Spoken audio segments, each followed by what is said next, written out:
Hey guys, it's Turok. And also, before I start this video, I keep forgetting to say this, and I put a little text box in my last video. If you're watching this beginning and you like my reviews and chat talks about this video, please try to like, subscribe, maybe share the video out to others so others can see my videos. It helps grow the channel, or I don't know how that stuff at YouTube works, but I appreciate if anyone, you guys let me know and give me feedback too. Comment on feedback about what you think I can do better with my channel or videos too. That being said, I'm doing a video here, a follow-up of the last chapter of One Piece, and I had two interesting ideas about something going over to go over here today. I should take my glasses off too. There's too much reflections from my monitors, I noticed. Over two parts from the last chapter I wanted to go over on how, I wanted to go over briefly two other pieces of media, one a video game and one another anime that I feel like has some similarities in what Oda could be going for from those. And but so also to go over the chapter briefly, we had the chapter 1069, and in this chapter, Rob, Lucci, and Luffy start fighting for one thing. That was like the part I was looking forward to. But just a second, my display on my tablet keeps turning off. Unexpectedly, we also had got some really interesting lore from Vegapunk and how he thinks Devil Fruits work. By the way, he hasn't explained yet how he, I'm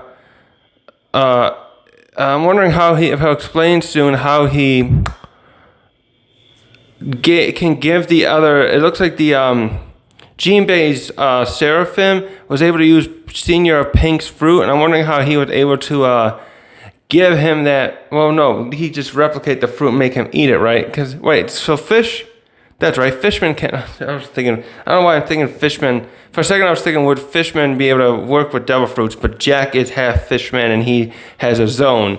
Because I'm just so used to seeing regular humans use devil fruits. I was thinking for a second with fishmen, because you got like Jinbei who has his own abilities already, and I'm just wondering if they would even bother or be compatible per se with devil fruits. But it appears that anything can, we got the elephant that ate a fruit that makes him a sword. Or that was it? How did that work with Spanren's sword?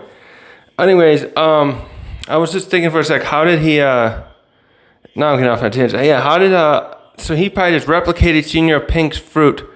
So how is he getting? That's another way to look at it. How is he getting DNA from someone like Senior Pink, who as far as I know. Oh no, he's in Impel Down now. Probably in Impel Down or someplace now. I was thinking for a second, how would Vegapunk get DNA of someone who's not been some kind of prisoner? Like Kaido's been captured multiple times, and we saw he was in prison and escaped. That time he I should be looking this wrong. At the time he got he met King, and anyways, yeah, so this chapter, he talked about how he thinks that's what I was trying to say. He didn't go, my tangent was beginning by saying I hope Vegapunk will explain how he can replicate them a little better, how he does the process a little bit. Like he talked about a little bit with Kaido's actually, in the chapter before that, I think. So I'd be interested to see if he follows through on a little more of that explanation. But yeah, so he talked about, in this last chapter, about how he can create devil fruit, that he thinks devil fruits have to do with our desires. And that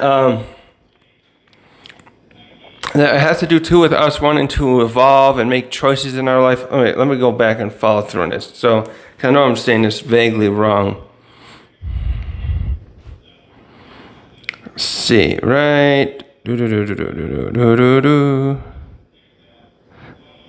The powers actualize these sentiments, showcasing potential futures for humanity.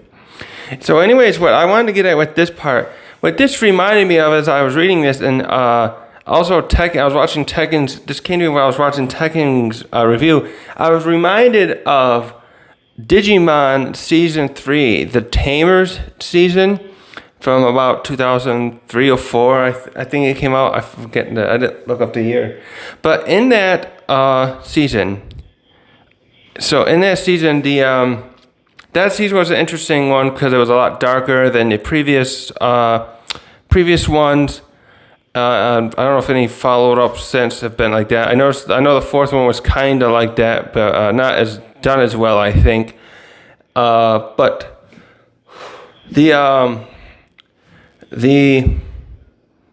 in that one, the Tamers, to go over it briefly, we were in the real world, and the Digimon seasons from before were works of fiction, anime, and card games and stuff, to the main characters in this world. And short of breath. I don't want to breathe too hard in this. I notice it catches the breath too much. The main characters, Takato and Henry and Rika, and others, they end up finding out that Digimon are real, and they I think the term was bioemerging from the digital world. And in particular, what I'm going to focus on how this similar is what I think Oda or Vegapunk's theory reminds me of is how Takato in particular, he creates Guilmon. So he designs this. He designs Guilmon himself using a little notepad, and he draws a rudimentary good illustration of him. It designs I think even the markings Guilmon has, talks the tags, and makes notes. And the thing that initiates, the catalyst of sorts that initiates him to have Guilmon come alive is that he gets this blue card. I don't know if they ever explain how that emerged. So stuff from the digital world is, I guess you could call them, no, not wormholes, dimensional holes perhaps. Stuff in the digital world is starting to come to our world. And this blue card is used by Takato, and he uses it on his little card reader toy device, and that later turns it into the new Digivice version, the Digivice in this series that they have. And later on, that Digivice reads the information because it reads the information from his of his Guilmon notes, and it kind of acts like a little imagine all those little toys from the 90s and 2000s. It has one of those little toy things where it's showing the little egg. It acts like that, and Guilmon comes forth someplace else later on. He emerges from the ground, if I recall correctly. I was just looking at the episode here. Let's mute this and double check. Some kind of let's pause a second. Guilmon emerges elsewhere later on in the first episode through some old plant or something. I don't know what this location was supposed to be, but this is going along with where I'm kind of following up too. I like with how Tekken talked about this, and I'm thinking about too how the way he talked about, also how Vegapunk particularly talked about desires being how Devi Fruits coming out of our desires. I am thinking using kind of Digimon Tamers as a similar basis, that there could be some other realm, someplace else that Devi Fruits maybe, well, I'm going to say grow, but no, I don't think they're actually growing. I think in that account, let me finish this. I think Devi Fruits are emerging someplace else and coming into, or used to come emerge, and they came into our world someplace else through our desire, as it talks about here, and following up to kind of a Tekken's thoughts too, that there must be another world, like a digital world, a version of that a mystic world. I'm gonna think maybe in the One Piece universe, some other dimension or world that the Devi Fruits came from, and when they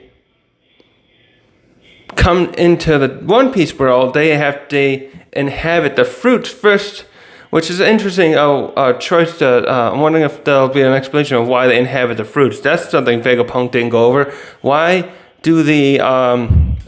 is it that they want to inhabit fruits before they'll, if you bite it or any living being eats it, the essence of it, as I would call it, of the fruit, inhabits you and then endows you with whatever power you can have. Being able to transform into as animals, or all the multitude of the paramecias, or having a zone wielding. So why is it that that it needs to inhabit fruits? Is it actually because the fruits?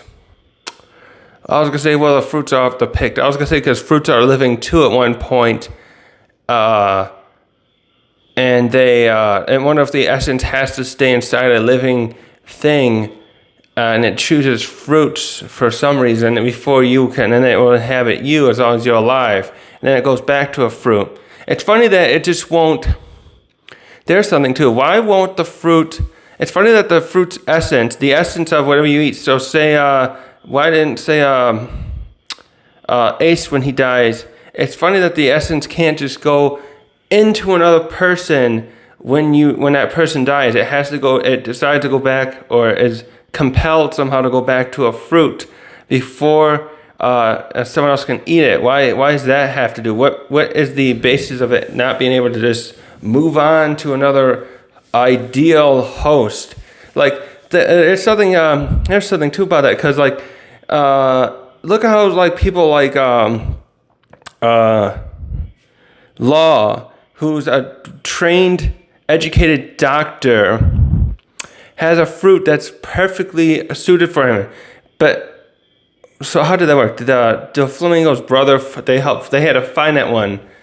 I would think that the fruits could, if they weren't compelled to go back to the essence wasn't compelled to go back into a actual piece of fruit, that they should just have a way to find a better, a new host to a person, that is, or a fishman or whatever. Find a new host that would be ideal for that essence to live in. That would be interesting if they could just do that rather than just go back to the fruit. Actually, this also leads to a thing. I was just thinking, how is it still? Is that what Blackbeard can? I wonder if Blackbeard, if he took an essence, if he is using his fruit power, the dark one, to steal a fruit power, and he can have it kind of held in the palm of his hand and keep it contained, so to speak, can he give it to someone else, or does he have to? I think Tekken already talked about it. Did he have to have a fruit there and it would just travel back into it instantly? That would be interesting to figure out if he can just hold it and compel it to go into someone else, or if it has to go back to a fruit all the time. Anyways, yes, I'm thinking that there's another mystical realm that this probably seeing our desires, much like what's happening in the Digimon Tamers series, where the Tamers help the Digimon. They work together as a partnership. The Digimon, like Tyriamon or Rika, they come, not Rika, what's her name? Renamon come out and they find people and then they form a partnership, and then through the Digivice, the Tamers in this case can help the Digimon be efficient at fighting when it's necessary to survive, so they can improve their chances in a battle. It's a mutual beneficial relationship. I'm trying to look for a word like what's that term that was used? But in this case, the devil fruits remind me more of the symbiont. That's what from Venom from Spider-Man, and how it looks for a host rather than. So in this case, rather than the partnership thing, I'm thinking of Digimon. the devil fruits definitely are more like the symbiont seeking out a host, I think. And I'm wondering if that's why they, actually that could be, maybe that's why they go into fruits, because they know somebody will be tempted to bite it, and thusly that allows them, because for some reason they can't, like I said, can't go into a person themselves. So they go into something that a human or an animal or any sort of being that will consume food, and they'll go into a fruit, and then they can be absorbed into that person and become the host, have a host that way. But so the big question here too is, why is it that devil fruits seem to have stopped becoming? Are they being created still? Has there been some kind of contact? So using this theory of some other dimension world that the devil fruits were emerging out of, coming from and emerging into the One Piece world, when did they stop, if they did stop, coming from the there? I think, and I for my guess right now, think that has to do with the ancient kingdom. I'm suspecting a possibility too of some kind of monopoly that they would have had on this. Maybe they had created, because also this is advanced technology angle that Vegapunk himself is trying to figure out. I'm wondering if they had a way of communicating to another world where they could create the devil fruits, or they found devil fruits, or a way to create those kind of things, and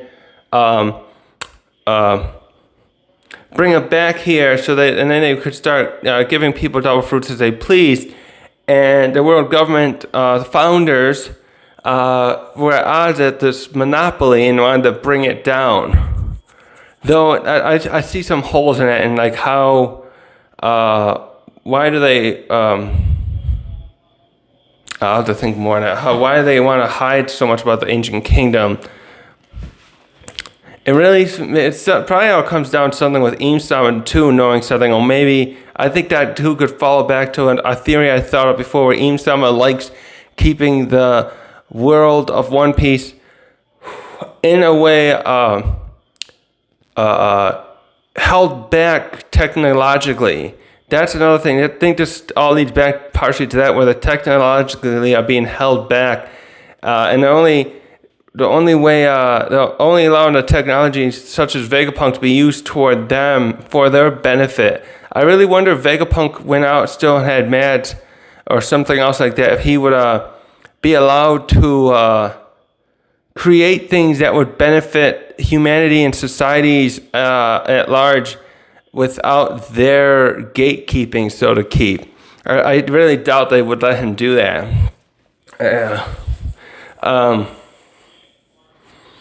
It does seem to me that Imsam was intent upon holding everyone back, holding society back from its true potential. Let me turn this off a minute so I can stop reflecting so much.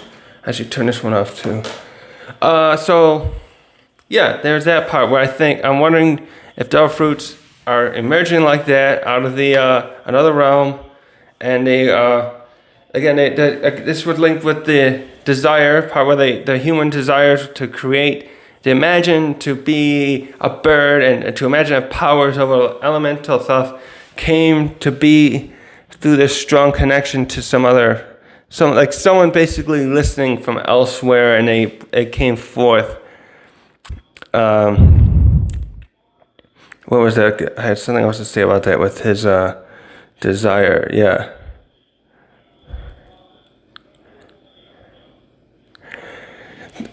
So the next piece too I wanted to go over, the other thing is how Luffy is a god, technically considered a god. In particular, this is interesting with Luffy because the world government has been intent on trying to get this, keep this fruit hidden for, not fruit hidden. They kept it hidden by renaming it as something else, so that people like maybe the D-Clan, I suspect, would not find out about it, or they could track it down. I bet they want it out of their hands. So my thing I was thinking about, an interesting thought was, I think I actually thought this because Luffy was, I was watching Tekking's video, and he brought up how I thought he said that Vegapunk said that this isn't really a devil fruit. The way, because he said there's no devil fruit no gum fruit in the old devil fruit encyclopedia. But he ate a fruit, so I thought that part was a little weird.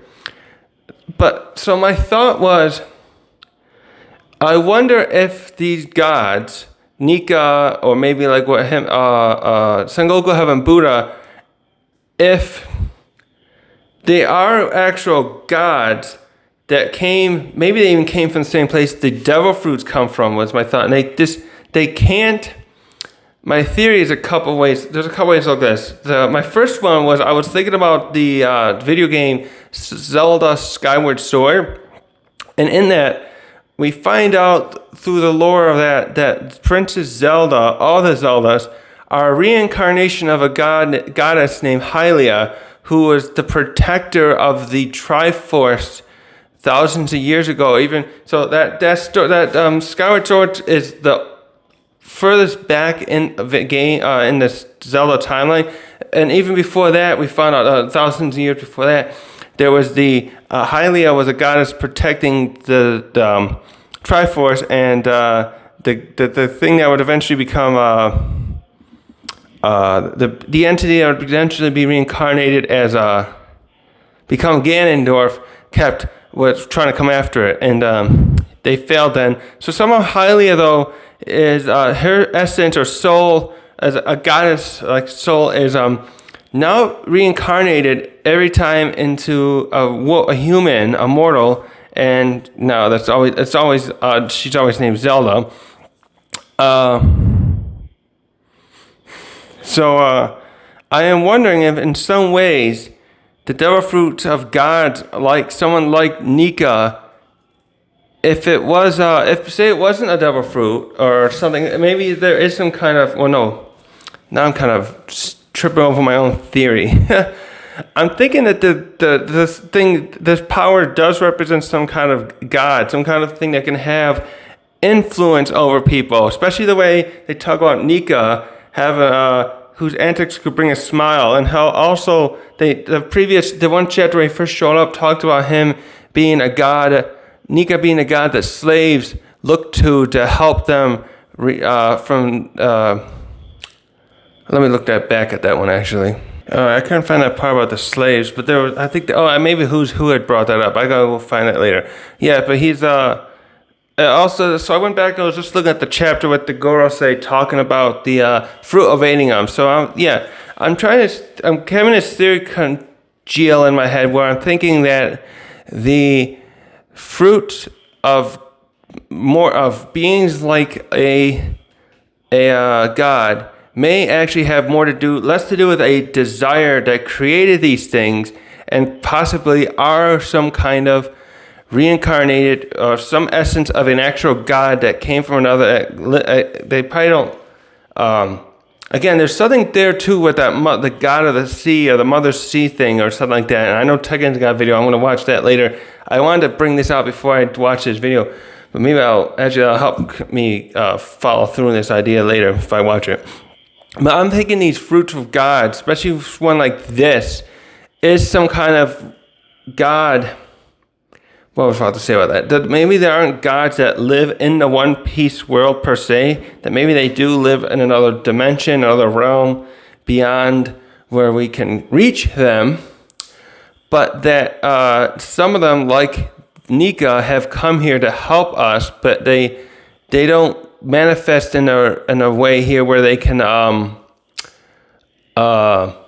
they can't manifest in this realm on their own. They need a host. Actually, this is now I realize I'm kind of calling back to that. If anyone's ever read, there's a book series by Rick Riordan, and he has this book series about the Egyptian gods, and that, much like this, the Egyptian gods live in another realm. Is that the Dwight? I forget how that worked out, but they seek out hosts, usually powerful people. So in the version of Earth, in this book series, some people can have the ability or a thing to use magic and the magic usually have to learn a lot of stuff. So it's more than just you pointing a finger and saying like abracadabra. There's a lot to it. But anyways, those with huge potential like that, often these gods or goddesses of the Egyptian world, like Ra and what's that one with the eagle head? They'll look for a host that they can come in and they can live through in that human being, and that's the only way they can technically live on our realm. Although I think there was some exceptions sometimes. If you could like create some kind of pentacle and summon them, that I don't know if they could exist long term on Earth in a mortal realm. It seemed like they primarily had to have a human host. I am thinking of something along that lines is going on here with when you have a devil fruit with a sun god, like with a god like Nika, that they are perhaps an actual god that came here to help, and they can't manifest normally. And in this case, Nika always seeks out someone like Luffy, who is I think here there is something going on where the fruit almost seems compelled to find someone who fits who it needs to be with, a person. So it's not this fruit wouldn't go for someone like Doflamingo. Someone would find a way to avoid it. Just as the Goros themselves say, it seems to avoid them because Zoan fruits have a mind of their own. So it wouldn't go for someone like Doflamingo, who rather terrorize his home country and work in the black market and allow slave trading. He owned a slave house in Sabaody. So this fruit, someone like Doflamingo would be the exact opposite kind of host the Nika fruit would want. So it seems like this thing is destined to help. This wants to help. The fruit may be something that wants to help people. So it sought out a host like Luffy, who would be the perfect person who's always and this ties in nicely to how Luffy talked about not being a hero, but he really is. And I don't know why he doesn't seem to understand that he is, because he goes around 90% of the places he has visited in the story, he usually has to help people be free a population from some kind of tyranny.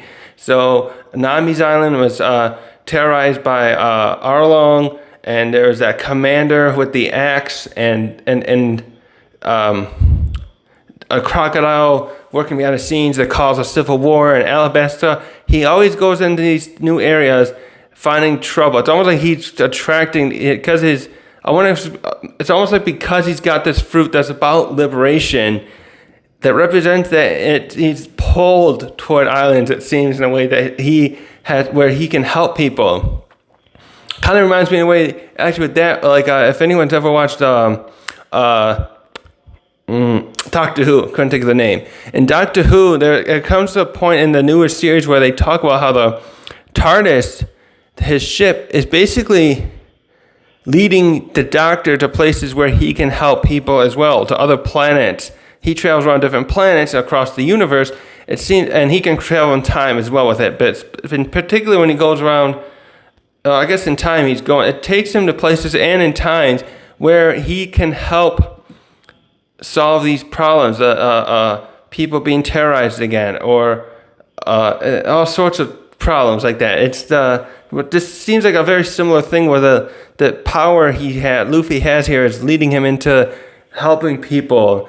So it's almost like Luffy, it knows Luffy's, it's almost like the fruit being inside of him in a way, understand Luffy's sense of justice almost more than he does, that it realizes this is the perfect heroic human being that I strive to be part of, that I can endow and I can trust to endow my abilities to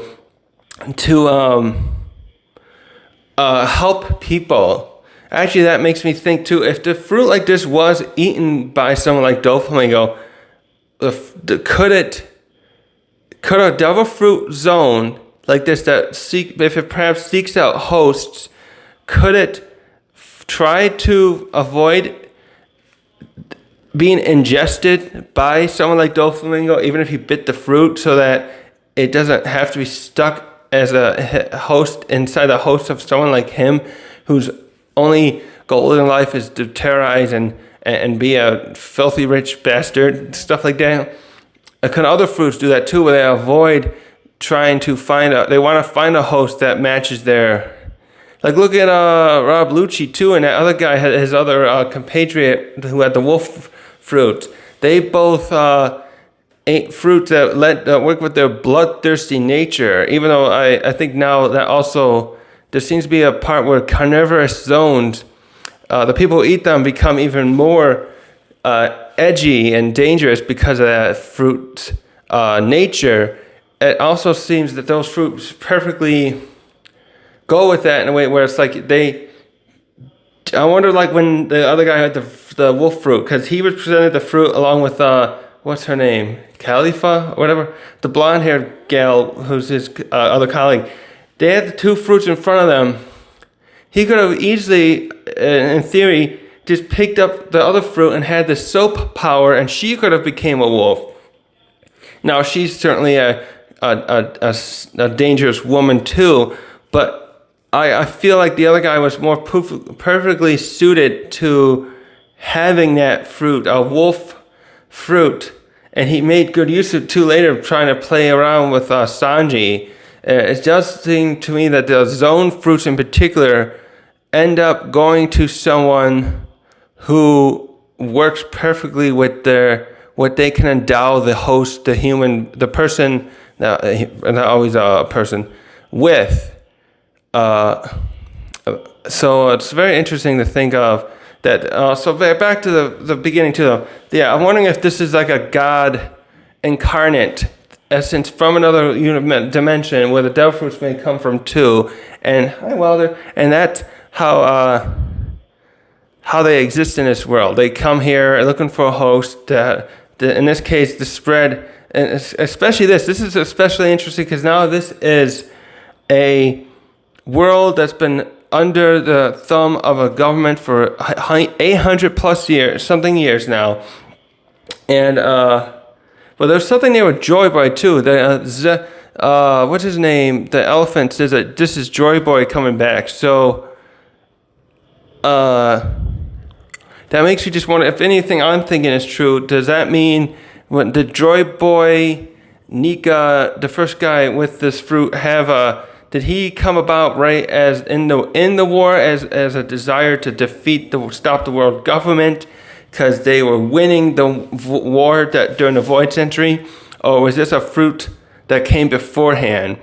I feel like that with a lot of these devil fruits, they could have existed far before the Void Century, going back for thousands of years. Tekken made a good point. He had his little generic caveman characters, and they think, well, if we can perhaps, lightning. I wish I could control lightning. And some point, the devil fruit that Enru has came about. And that kind of stuff. So going back a long time, these fruits could have existed like that. But I'm wondering, well, maybe in some ways Nika could have existed further back if there was other governments and other separate islands that terrorize one another place, and eventually people who may have been enslaved by one nation brought to another place to become the slave labor eventually would want to seek freedom. At some point, Nika could have probably manifested here because of hearing all these cries for help. That way could work too. So I'll scratch what I said before about Nika only being around for the last 900 years. If being that we know the One Piece world has been around a while, and it seems there's a lot of similarities. And like if we look around history, we know that slavery's been around a long time. The Bible has it where the Hebrews were captured by the Egyptians and forced to work in the maybe that's where it comes from. They were forced to make some of the pyramids apparently. I know there's a lot of debate about what when that happened, where it happened, and whatnot. But think about just looking at that story. The Hebrews are captured and held in Egypt. Well, actually, they lived in Egypt, I think, peacefully at first, but eventually they were turned into the slave labor, and they're being abused and not treated well, and they're crying out for help. And eventually God turns to Moses and sends him as the savior, him as representative for him. And this isn't exactly going with the hosting when Luffy is almost literally Nika, but God in the Bible was kind of endowing Moses with certain abilities, especially to call down the plagues and stuff like that.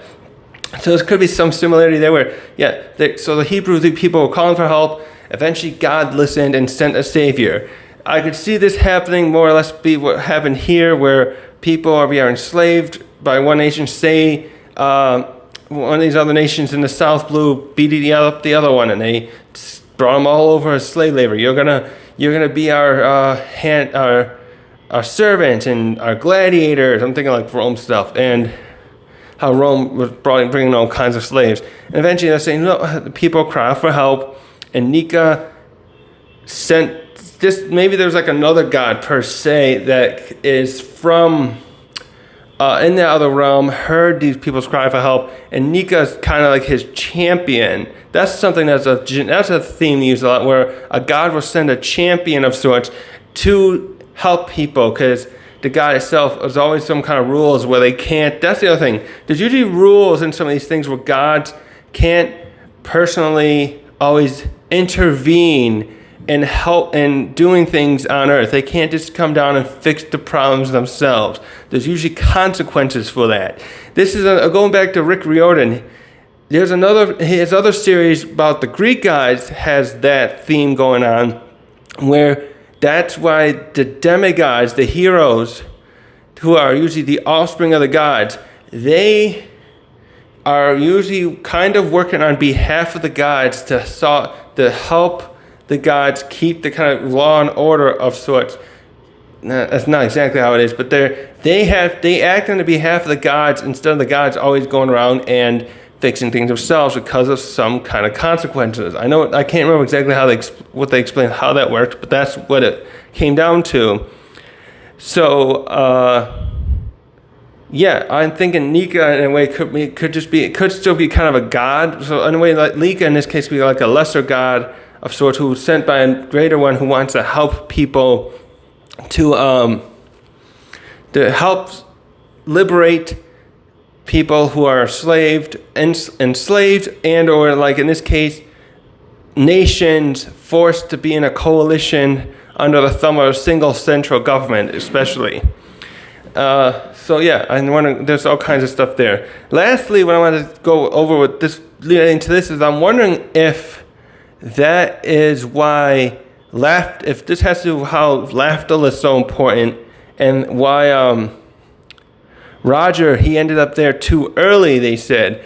Wonder if that meant that Nika, that Luffy in this case, having the sun god fruit, it had to be someone with that fruit that has to go to Laftel to initiate something there. There's something there. I think that's what it has. It's Roger. It's almost like I have to use the Bible again. Roger was almost like a prophet. And so in the Bible, you have like Moses, you have David and Daniel, and these great people. And they're all like the prelude to Jesus being born later. These other people, they were great prophets. God looked fondly upon them and whatnot. But Jesus was the Son of God. Or there's debate about that. But anyways, I'm thinking Roger is much like that. He was kind of like a prophet. He had certain abilities. He could hear the voice of all things, but he wasn't Nika. He didn't have that fruit. As far as we know, he didn't have a double fruit at all. We still don't think so. I'm still one thing, and he had the darkness fruit. So I think that would be a cool contrast that he had that. And the reason we don't think he has a fruit is that he wouldn't want to use the fruit because it would be unfair in some way. I think he would rather have a fair fight. But I also think it's interesting that I always thought he would have it because that would be the counter to his rivalry with Whitebeard. It would be that's how he could fight Whitebeard even-handedly, is that the darkness fruit would negate his Whitebeard's fruit. And that's neither here nor there. But yeah, he had the voice of all things, and he traversed around, found the poneglyphs, ended up finding where Laftel is, and finding out the truth about something, and finding maybe something there. A lot of people keep pointing out the idea. I kind of like this one where it has to do with bringing down the red line. That it's somehow artificial or something. That's the wall that the world government is using to keep the peoples of the world further oppressed, because traveling is such a pain in the ass when there's not many ways to get around, and the comm belt makes it very hard. So anyways, Roger found something there, but he wasn't meant to be the one to solve everything because he wasn't Nika. So I'm thinking that Luffy has to go there to figure out something. Maybe finish what Joy Boy started, because Joy Boy left something about apologizing to someone. So actually, I just thought of something else. So maybe, let me finish. So Nika is probably meant to go there. Luffy has to go there because he has the right fruit, and it's going to help put all the puzzle pieces finally together that Laftel holds. Lastly, the last thing I just thought of too is, what if, because it keeps talking, we have this talk about, there's this running part about how the Devil Fruits are the enemy of the sea. People become the enemy of the sea and they can't swim. I was just thinking, I've been going over this a while now, how gods are, maybe Nika and the other gods are coming from another realm. But what if there is some kind of god being that does live here or protect the earth, and it's some kind of antithesis to the other powers, the Devil Fruit powers, and that's why it's mad that these things are manifesting. That could be it. Because these Devil Fruits are manifesting, coming from another realm, like I've been just saying. Maybe that's why they're alien to this realm, and that's why the sea doesn't like them. The mother sea may have some kind of conscious, or a goddess, because I keep calling it mother, that is that protects supposed to be some kind of protector of sorts, or a natural order of the One Piece world, and these Devil Fruits coming from another place are the unnatural and alien, and so that's why they are not allowed to swim. People who consume it go against this natural order, and so they're not unable to swim after that. I have a feeling there's something like that going on. But it's interesting we'll talk about a sea goddess when we have Princess Shirahoshi, and she wields a power. She's inherited a power that seems to be a family inherited, I think it was stated, that allows her to communicate and sort of like control sea creatures, especially the sea kings. Is that what they're called? The kings? So that's named after a male god from Greek mythology. It's interesting that there might be a sea goddess.